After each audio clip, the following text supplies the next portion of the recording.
Bienvenidos. En la clase de hoy, que corresponde al trabajo práctico número 3, vamos a abordar la evaluación de la personalidad. La clase está dividida en dos partes. En esta primera parte vamos a ver el inventario de personalidad NeoPIR y luego habrá una segunda parte dedicada al MMPI-2, inventario multifacético de personalidad de Minnesota. Para esta clase comenzaremos en principio con el constructo personalidad y sus diferentes definiciones.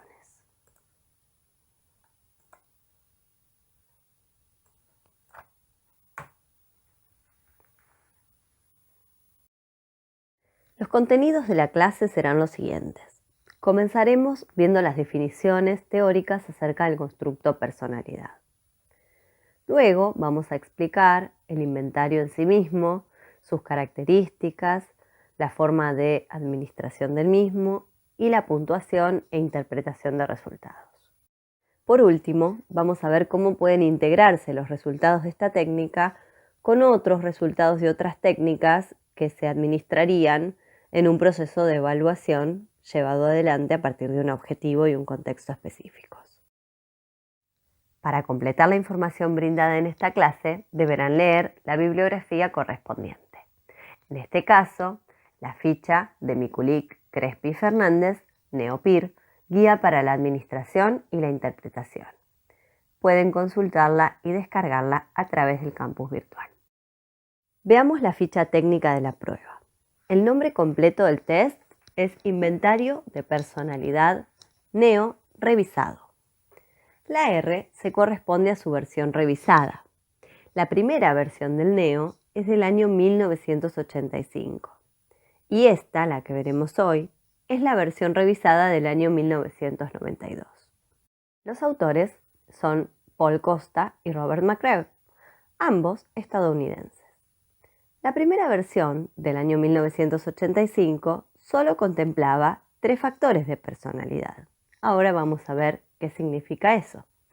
Pero lo que deben saber en este momento es que la sigla NEO se refiere a estos 3 factores: neuroticismo, extroversión y apertura a la experiencia.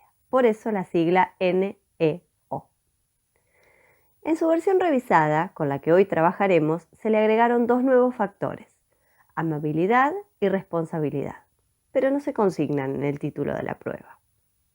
La adaptación argentina de este inventario fue realizado por la doctora Mikulik en el año 2014. El constructo, como ya lo dijimos, es personalidad. Vamos a ver ahora cómo se define este constructo. El NeoPIR es una técnica utilizada tanto en el contexto clínico como en el contexto laboral. Esto sucede porque el NeoPIR nos permite obtener en un tiempo relativamente corto vasta información acerca de los rasgos más significativos de la personalidad de un sujeto. El NeoPIR tiene la particularidad de que incluye la medida de variables como, por ejemplo, neuroticismo, ansiedad y depresión, de gran interés para el contexto clínico, pero también incluye otras variables como amabilidad, orden, responsabilidad, sentido del deber, que son valoradas en el contexto laboral. Si bien en los últimos años se ha llegado a algunos acuerdos, las definiciones de personalidad siempre han sido múltiples en el ámbito de la psicología y también de la psicometría. Para la Asociación Americana de Psiquiatría, que la define en su Manual Diagnóstico y Estadístico de los Trastornos Mentales, el DSM, la personalidad es un conjunto de patrones persistentes, de formas de percibir, relacionarse y pensar sobre el entorno y sobre uno mismo, que se ponen de manifiesto en una amplia gama de contextos sociales y personales. Para María Elena Brenla, la personalidad se define como aquellas características duraderas de un sujeto que son determinantes de su conducta. Mientras que, para los autores de esta prueba del NeoPIR, la estructura de rasgos de personalidad es un patrón de covariación de rasgos generalmente resumidos en términos de un número relativamente pequeño de factores, que representan dimensiones básicas de la personalidad. Vamos a ver nosotros que en esta prueba los factores van a ser 5. Ya los mencionamos antes, ahora los vamos a repasar. Lo que tenemos que considerar una vez que leemos todas estas definiciones distintas, que son solo 3 ejemplos de todas las posibles, es que existen algunos acuerdos entre los distintos autores y lo ven resaltado con negrita en la diapositiva. Lo que todos los autores acuerdan que tiene que ver con la personalidad es que se trata de rasgos estables o características estables. Es decir, que al momento de hablar de personalidad tenemos que entender bien la diferencia entre las definiciones de rasgo y estado. El estado es situacional. Esto quiere decir que determinados comportamientos y emociones emergen en una situación específica y no se mantienen en el tiempo. La manera en que la persona reacciona va a depender de la situación. En cambio, el rasgo es la forma estable de pensar, de sentir y de actuar que tiene una persona. Configura un patrón estable de conductas que caracterizan a la persona a lo largo del tiempo y son independientes de las situaciones en particular. Tanto esta diferenciación como la definición de personalidad de María Elena Brenla pueden encontrarla en la ficha de cátedra sobre el MMPI2 que podrán descargar del campus virtual. El marco teórico en el cual se basa la construcción del NeoPIR es el modelo de los 5 factores. Este modelo ha adquirido especial resonancia contando con un importante consenso entre la mayoría de los investigadores especializados en el área de personalidad debido a su utilidad en diferentes contextos y culturas. El NeoPIR fue desarrollado a partir de 2 enfoques centrales. Uno de ellos es el enfoque léxico de la personalidad, es decir, su construcción se basó en un análisis de los adjetivos encontrados en los diferentes idiomas que se utilizaban para describir comúnmente las características básicas de la personalidad. ¿Cuáles son las palabras que en las diferentes lenguas se usan para definir los rasgos que caracterizan a las personas? El otro enfoque es el estadístico, a partir del análisis factorial. Así se pudo encontrar la relación entre dichos adjetivos y poder hallar factores comunes para unificarlos en diferentes grupos. De estos 2 enfoques emergen los 5 grandes o 5 factores de la personalidad: neuroticismo, extraversión, amabilidad, responsabilidad y apertura a la experiencia, tal como los tienen descritos en la parte superior de la filmina. Se trata de rasgos básicos que a medida que interaccionan con el ambiente generan adaptación y se van manifestando en actitudes, metas, creencias y esquemas. Cada uno de los 5 factores se encuentra conformado a su vez por 6 facetas. Las vamos a detallar a continuación. El factor neuroticismo es el equivalente a la inestabilidad emocional que puede presentar el sujeto.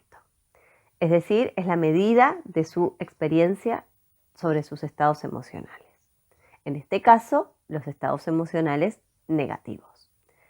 El sujeto con alto neuroticismo se va a mostrar como ansioso, preocupado, malhumorado, frecuentemente puede estar deprimido, también puede ser que duerma mal o que sufra algún trastorno psicosomático. Son sujetos que suelen mostrarse constantemente preocupados porque las cosas les pueden salir mal y tienen reacciones emocionales muy negativas ante las situaciones estresantes. Las facetas que componen el factor neuroticismo son la faceta ansiedad, que evalúa la tendencia a la preocupación, los nervios, la tensión y el miedo; hostilidad, que hace referencia a la disposición que tiene la persona para el enojo o experimentar sensaciones o sentimientos negativos; la faceta depresión, que refleja la tendencia a experimentar sentimientos depresivos, tristeza, desesperanza, culpa y soledad; ansiedad social, que mide las emociones de vergüenza e incomodidad ante los demás; la faceta impulsividad evalúa la poca habilidad para controlar anhelos y urgencias, la respuesta inmediata ante estas situaciones que le generan estrés, que muchas veces pueden ser impulsivas; y por último, la faceta vulnerabilidad, que evalúa la capacidad del sujeto para afrontar situaciones de estrés. El factor extraversión nos habla de personas que son extrovertidas, es decir, sociables, amantes de las fiestas, que necesitan estar con mucha gente, que no les gusta estar solos. Son aquellos a los que les gusta el riesgo y la aventura y tienden a experimentar emociones positivas. Está compuesto por 6 facetas también. Cordialidad, que tiene que ver con la afectuosidad y la amistad entre las personas. Gregarismo, que evalúa la preferencia de encontrarse en compañía de otras personas. Asertividad, que tiene que ver con las personas que son más dominantes, enérgicas y tienen características de liderazgo. La faceta actividad, que mide la necesidad de las personas de mantenerse constantemente activas. La búsqueda de emociones, esto de en qué medida estas personas se orientan a la búsqueda de emociones y sensaciones. Y la faceta de emociones positivas, que se refiere a la tendencia a experimentar este tipo de emociones, felicidad, excitación, gozo. Apertura a la experiencia es un factor que se identifica con la letra O por la palabra en inglés open. Refleja valores e ideas no convencionales y una persona que tiene un puntaje elevado en este factor va a ser una persona que tiene en general amplitud en sus intereses. Son personas que están interesadas tanto en el mundo exterior como en el interior y cuyas vidas se enriquecen por la experiencia. Se relaciona con aspectos intelectuales como la flexibilidad de pensamiento, el pensamiento divergente y la creatividad.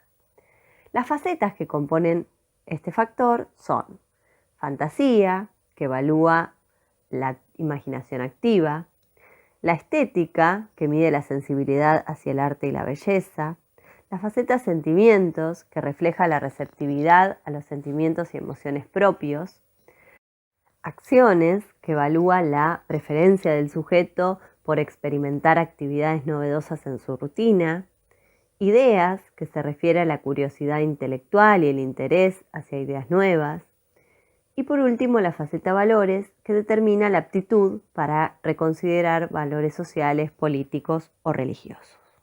Junto con extraversión, el factor amabilidad tiene que ver con características o rasgos que evalúan las tendencias interpersonales. Las características de un sujeto que puntúa alto en amabilidad van a tener que ver con un sujeto capaz de ser altruista, compasivo, confiado, franco y sensible con los demás. Las facetas que componen este factor son confianza, que tiene que ver con la predisposición a creer que los otros son honestos y bien intencionados. La faceta franqueza, que evalúa la sinceridad e ingenuidad del evaluado. La faceta altruismo, que se refiere al sentimiento de preocupación por el bienestar de los demás y por ayudar a otros. Actitud conciliadora, que tiene que ver con cómo los evaluados delegan en otros, inhiben la agresión y perdonan.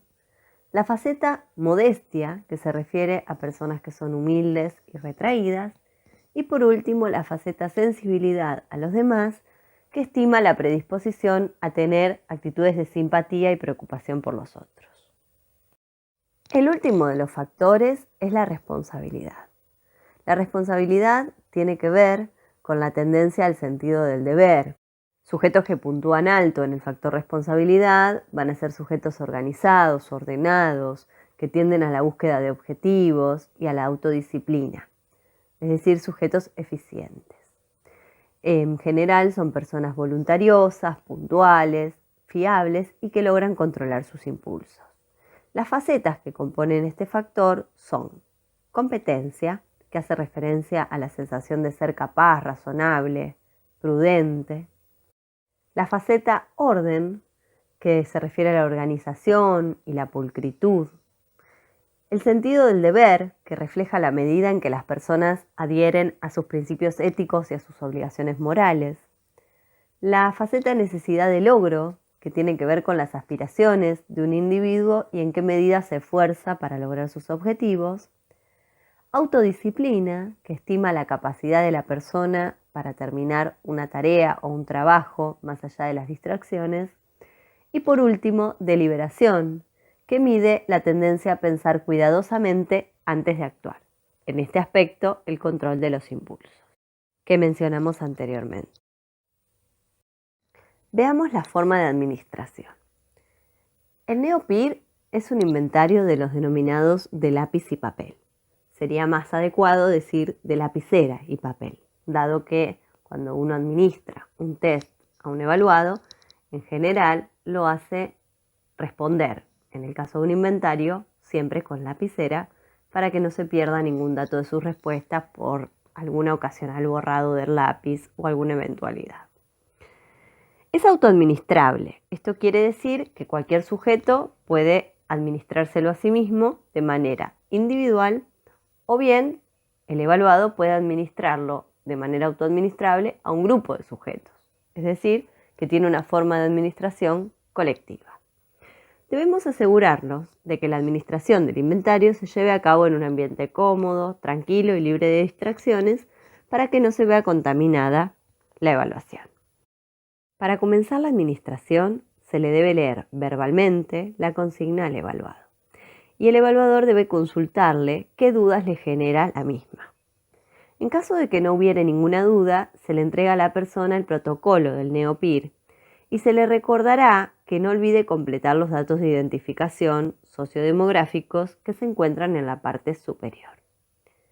Si el evaluado presenta alguna duda, el evaluador debe responder siempre sin emitir juicios de valor ni influir en sus respuestas. Por ejemplo, ante una duda en un ítem particular, la respuesta del evaluador debe ser: elija lo que cree que mejor lo representa. Cuando el evaluado finaliza, el evaluador debe chequear que todos los ítems hayan sido respondidos y, caso contrario, pedirle al evaluado que complete aquellos que no contestó o pedirle una explicación acerca de por qué no pudo contestarlos. Quizás el evaluador puede colaborar disipando alguna duda para que el evaluado responda a esos ítems, siempre teniendo en cuenta que las respuestas del evaluador deben ser muy neutrales y deben ajustarse a la no emisión de juicios de valor y no influir en las respuestas del evaluado. Si el evaluado manifiesta que por algún motivo está imposibilitado de responder a alguno de los ítems, simplemente se toma nota de por qué motivo no puede responder para luego analizarlo cualitativamente. Aquí vemos el protocolo de administración. Como veremos, en la parte superior, el evaluado debe consignar sus datos sociodemográficos. Debajo se encuentran las instrucciones. Si bien la consigna es breve, el evaluador debe asegurarse de que el evaluado comprenda que debe contestar los 240 ítems en función de una escala Likert con 5 opciones de respuesta.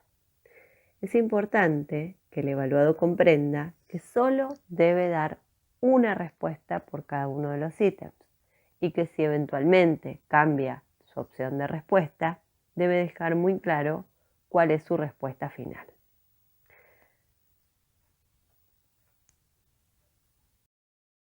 Veamos la puntuación. Al puntuar el NeoPIR, obtendremos el resultado de los 5 factores y de las 30 facetas, 6 por cada uno de los factores, como lo vimos anteriormente. En caso de que el evaluado haya decidido no responder a alguno de los ítems, él o los mismos deberán llenarse con la opción ni acuerdo ni desacuerdo y asignar el valor correspondiente. El único escenario en que no deberían considerarse los no contestados, de la manera en la que acabamos de describir, es si esa cantidad supera los 41 ítems. Si es así, la prueba queda automáticamente invalidada. Eso quiere decir que el protocolo no va a poder ser interpretado. Para proceder a la puntuación, vamos a utilizar la planilla de puntuación que veremos en la próxima diapositiva. Como vemos aquí, el inventario tiene 5 opciones de respuesta. A esto se lo denomina escala Likert. En este caso, es una escala Likert comprendida por 5 niveles, desde totalmente en desacuerdo hasta totalmente de acuerdo, adquiriendo valores que van de 0 a 4 puntos. Totalmente en desacuerdo, 0 puntos. Desacuerdo, 1 punto. Ni acuerdo ni desacuerdo, 2 puntos. Acuerdo, 3 puntos. Y totalmente de acuerdo, 4 puntos. Esos son los valores que le otorgaremos a cada una de las respuestas que dio el sujeto al momento de administrarle el protocolo. Bien, al comparar el protocolo donde el evaluado marcó sus respuestas con las planillas que aquí vemos de respuesta, podrán darse cuenta que independientemente del ítem en el que fijemos la atención, siempre los valores brutos van a ir de 0 hasta 4. Para puntuar correctamente el NeoPIR es necesario registrar las respuestas del evaluado que respondió al protocolo de respuestas. Hay que traspasarlas a estas planillas de respuesta.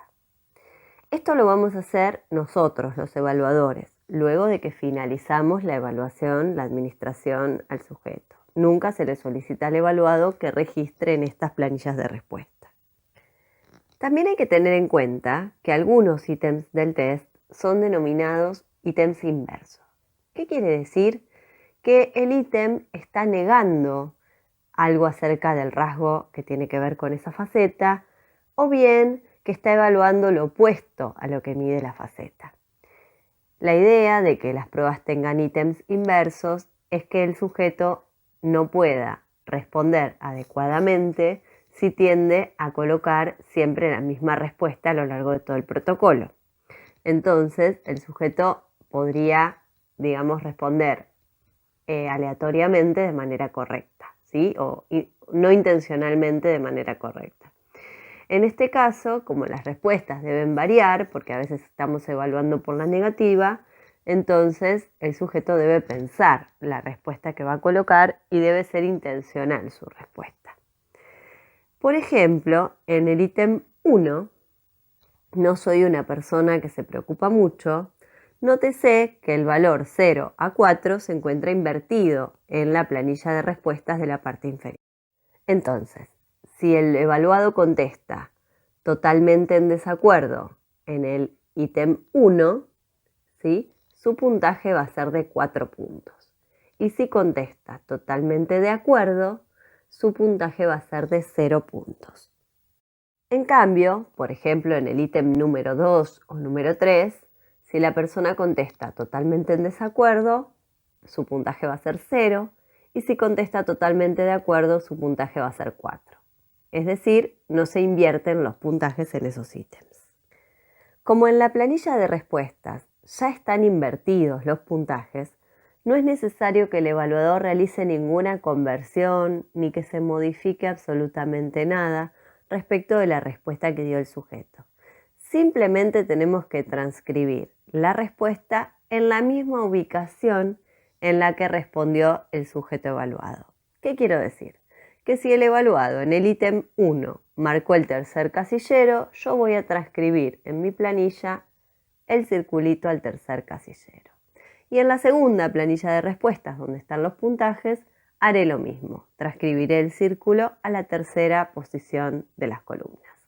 De esa manera, como los puntajes ya están ubicados de manera invertida, no me voy a equivocar y siempre voy a obtener el puntaje correspondiente para poder después hacer la suma de puntajes brutos. Este mismo procedimiento debe realizarse con todo el protocolo, es decir, con todos los ítems hasta finalizar la prueba. Una vez obtenidos los puntajes brutos, primero de cada ítem, se pueden sumar esos puntajes brutos para obtener la suma de puntajes brutos para cada faceta y para cada factor. Lo que hay que hacer es sumar los valores de las respuestas correspondientes a los ítems que componen cada faceta.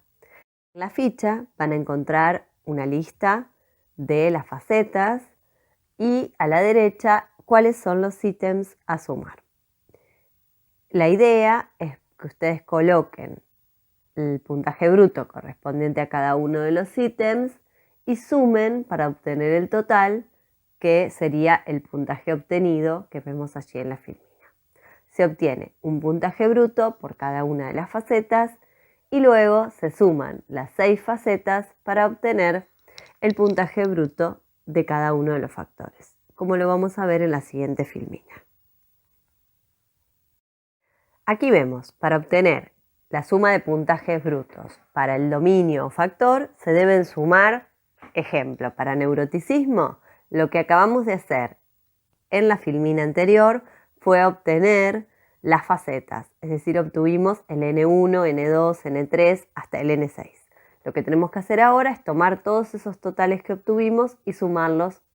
Entonces, al sumar todas las facetas, terminamos obteniendo el puntaje bruto de cada uno de los factores o dominios. Índices de validez. Nos referimos a índices de validez cuando estamos hablando no de la validez del test, sino de la validez del protocolo que estamos evaluando. ¿Qué quiere decir esto? Que en ocasiones las personas responden de manera que se invalida el protocolo de la prueba, es decir, responden de manera deshonesta o poco frecuente. En la ficha, que está como bibliografía para esta clase, van a poder ver cada uno de estos índices explicados en detalle. Cuando el sujeto conteste a 50 o menos de 50 ítems con las alternativas de acuerdo o totalmente de acuerdo, esto indica que la persona está mostrando una elevada disconformidad ante la prueba, es decir, sus resultados pueden estar sesgados. Del mismo modo, si las respuestas de acuerdo o totalmente de acuerdo suman 150 o más entre todos los ítems del protocolo, a esto se lo denomina efecto de aquiescencia. En este caso, los resultados deben ser interpretados con cautela, dado que una fuerte aquiescencia es posible que sesgue los resultados de este test.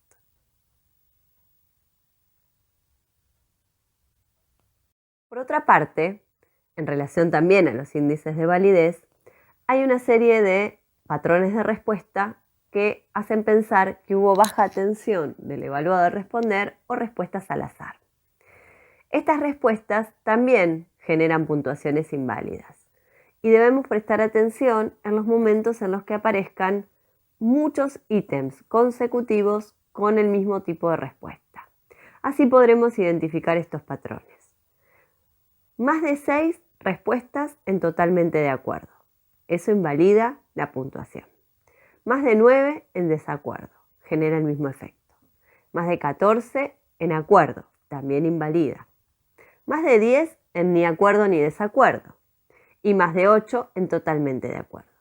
Cualquiera de estas opciones que aparezcan en el protocolo lo invalidan, es decir, no podemos seguir interpretando los resultados.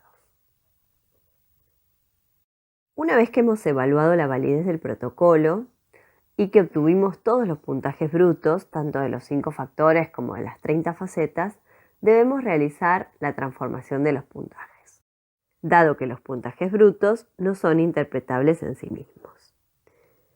Los baremos son las tablas que nos permiten transformar el puntaje bruto en un puntaje estadísticamente interpretable. De esa manera, cada factor y cada faceta se va a transformar en un puntaje denominado puntaje T. Para poder interpretar el puntaje T, debemos recordar que su media es 50 y su desvío estándar más menos 10 puntos. Para poder realizar las transformaciones correspondientes, debemos utilizar los baremos que se encuentran a partir de la página número 38 de la ficha que forma parte de la bibliografía de esta clase. En cada baremo van a encontrar una referencia para el puntaje bruto, está señalado con la flecha azul en pantalla, para cada uno de los factores, y luego al lateral derecho y al lateral izquierdo van a encontrar el puntaje transformado. Lo que uno debe hacer es buscar el equivalente, como si fuera una tabla, entre el puntaje bruto y el puntaje transformado que se encuentra al costado. Los perfiles se encuentran diferenciados entre hombres y mujeres. Por lo tanto, ustedes deben prestar atención en la tabla para poder encontrar el resultado correcto. El mismo procedimiento debe repetirse, tanto para los 5 factores como para las facetas de cada uno de ellos. Una vez que hemos transformado todos los puntajes brutos en puntaje T, debemos plasmar los mismos en el perfil. Para ello, en la primera columna transcribiremos todos los puntajes brutos obtenidos y en la segunda columna, junto a los nombres de cada una de las escalas, ya sean factores o facetas evaluadas, corresponde poner los puntajes T. Lo vemos señalado en la imagen con 2 flechas azules. Para finalmente graficar el perfil, debemos realizar un punto sobre la línea que corresponda o aproximada al puntaje T que queremos graficar. Le sugerimos llevar adelante este perfil siguiendo el ejemplo que tienen en el caso modelo. Así va a ser más fácil comprender dónde colocar los puntos. Una vez realizados todos los puntos, deberán unir verticalmente para poder lograr una gráfica continua entre todos los renglones. En medio, entre los factores y las facetas, hay renglones en blanco, de la misma manera que hay renglones en blanco entre el conjunto de facetas correspondiente a neuroticismo, el conjunto de facetas correspondiente a extraversión y así hacia abajo. La idea es que ustedes van a obtener 6 pequeñas gráficas, una por todos los factores y luego una por cada una del conjunto de facetas. Una vez que finalicen los gráficos, van a obtener uno para todos los factores, que es el del extremo superior de la hoja, y 5 correspondientes al conjunto de facetas de cada factor. A cada puntaje T le va a corresponder una categoría cualitativa, una interpretación o significación, que luego les va a ser útil para el análisis y conclusión. Allí les dejamos la tabla con las categorías para que tengan como referencia. Ahora vamos a hacer una actividad. Les dejamos aquí un cuadro de resultados con el puntaje obtenido por el evaluado. Vamos a hacer de cuenta que este es el resultado obtenido en el caso del sujeto con el que ustedes vienen trabajando. Ahora detengan este video y busquen la ficha de cátedra de NeoPIR y también la ficha específica del contexto con el que están trabajando. Siguiendo el ejemplo del caso modelo, interpreten los resultados del siguiente cuadro. Detengan el video, realicen la actividad y luego reinicien el video para continuar. ¿Pudieron hacerlo? Bueno, veamos el ejemplo. En este caso se trata del factor responsabilidad. Será analizado de maneras diferentes según si el contexto de la evaluación es laboral, en la cual este factor en general es clave, a diferencia de las evaluaciones de contexto clínico, en las cuales, si bien aporta información, no suele ser un factor fundamental. En este caso, diremos que el evaluado tiene un nivel muy alto de responsabilidad, dado que su puntaje es superior a 65, lo que implica que este es un sujeto voluntarioso, puntual y fiable, eficiente, con elevados niveles de autodisciplina. Es una persona que se enfoca en la búsqueda de sus objetivos y con un muy alto sentido del deber. Cabe destacar que el puntaje 34 en orden es un puntaje que indica muy baja tendencia a la organización. Si bien la interpretación de los puntajes, del factor y de las facetas será la misma en ambos contextos, como dijimos antes, el análisis de estos datos adquirirá características particulares según haya que articularlo con un objetivo de contexto clínico o un objetivo de contexto laboral. En la carpeta que ustedes deben entregar para los trabajos prácticos, la entrega debe contener la carátula de la técnica con su nombre completo, año y fecha de publicación y año y fecha de adaptación en Argentina. La observación, que debe incluir la observación del contexto, la consigna que le damos al evaluado y las observaciones acerca de su comportamiento. Luego, las copias de los protocolos, tanto del protocolo de respuestas del sujeto como de las hojas en las que ustedes van a traspasar las respuestas para poder calcular los brutos, es decir, las planillas de respuesta, como también del perfil. Por otro lado, deben incluir un cuadro de resultados, les dejamos un modelo para que vean a qué nos referimos con el cuadro de resultados solicitado. Por último, deben incluir el análisis y la conclusión. Cuando decimos análisis, nos estamos refiriendo a plasmar los resultados tanto de cada uno de los factores como de las facetas que lo componen. Atención, el análisis no es una monografía acerca de la prueba. El análisis tiene que estar referido a los resultados obtenidos por el sujeto evaluado. Esto quiere decir que el sujeto acerca del cual va a girar el texto que ustedes van a escribir es el sujeto que ustedes están evaluando. No es el autor del test, ni tampoco es el test en sí mismo. Es importante que tengan en cuenta esto y que comiencen a pensar como si estuvieran escribiendo un informe psicológico. Por último, la conclusión tiene que ver con la integración de los resultados del NeoPIR con los datos ya analizados y obtenidos de la entrevista, así como también con el objetivo de evaluación que estamos suponiendo o que estamos trabajando a modo de hipótesis en este caso. El análisis y la conclusión son dos puntos esenciales de la carpeta, pero son diferentes. El análisis, como ya trabajamos anteriormente para la entrevista, es el espacio donde debemos plasmar todos los resultados correspondientes a la técnica administrada. En cambio, el espacio de las conclusiones es el lugar donde deberán comenzar a exponer las relaciones, concordancias y divergencias que encuentran entre los resultados de una prueba y de otra, y donde deberán comenzar a tomar una decisión respecto del objetivo de evaluación que por lo menos por el momento será parcial y que podrá modificarse de aquí hasta la finalización de la carpeta. Veamos en detalle cómo realizar el análisis del NeoPIR. El primer paso será analizar los 5 factores de manera independiente. Cada uno de los factores deberá haber dado un puntaje diferente, respecto del cual van a tener que buscar en la ficha a partir de la página 17 qué significación le corresponde a ese puntaje y qué interpretación posible tiene. El segundo paso será analizar si en la combinación de algunos de esos factores se puede hacer alguna interpretación especial. A eso nos referimos cuando hablamos de las combinaciones bidimensionales. El tercer paso va a ser analizar las facetas correspondientes a cada uno de los factores o dominios.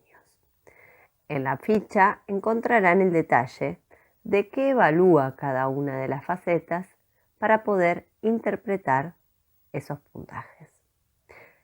Es importante aclarar que solo se van a analizar los puntajes de las facetas que se encuentren por encima o por debajo del promedio en un nivel significativo. Es decir, las facetas que den un puntaje que esté por encima de 55 o por debajo de 45 puntos. En relación a la conclusión, es importante que utilicen ese espacio para poder relacionar los valores obtenidos en el NeoPIR con las recurrencias que encuentren con datos referidos o extraídos de la entrevista. Se relaciona la información con los fines de llegar a una respuesta respecto del objetivo de evaluación. Es decir, que se deberá tomar una decisión que, como ya dijimos antes, en este caso será provisoria, parcial, con respecto al objetivo de evaluación. Esta respuesta al objetivo puede ser modificada en función de las próximas técnicas con las que evalúen al sujeto.